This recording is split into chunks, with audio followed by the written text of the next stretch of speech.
The Lumiere brothers decided they didn't want to continue on in motion picture industry, so they sold their machinery to another set of brothers, the Pathé Frères. So a little bit of an upgrade. Yeah, well, you know, inside, essentially, this is the Lumiere camera. Okay, the same shutter, same type of gate and pull down. However, Pathé Frères listened to the cinematographers that were out there working and made some advancements. Number one, larger magazines. Right. You could use a lot more film and shoot a lot longer. You could adjust the focus and the iris from the outside of the camera. And most importantly, the addition of this parallax viewfinder. You see, the other camera didn't have a viewfinder. Right. You had to open the back door and actually look with a ground glass through the lens in order to focus and frame. With this camera, you don't have to do all of that. Assuming that you understand how this works, you can utilize this viewfinder for your shooting. Now, what's great is that you have a viewfinder.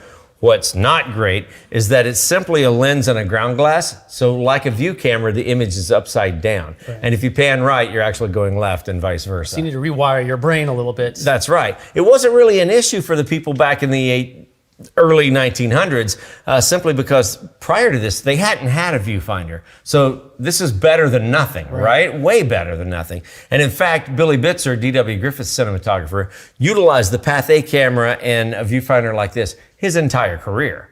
Even as the reflexes were changing. That's right, even as the cameras went along and advanced. The camera that really kind of knocked a hole in this camera being the #1 camera in the world was manufactured in Chicago.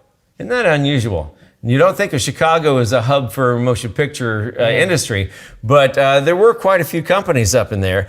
This is the Bell & Howell 2709. Wow. All right. Now, one immediate advantage over the Bell & Howell, over the Pathé camera was that it's a metal camera, right?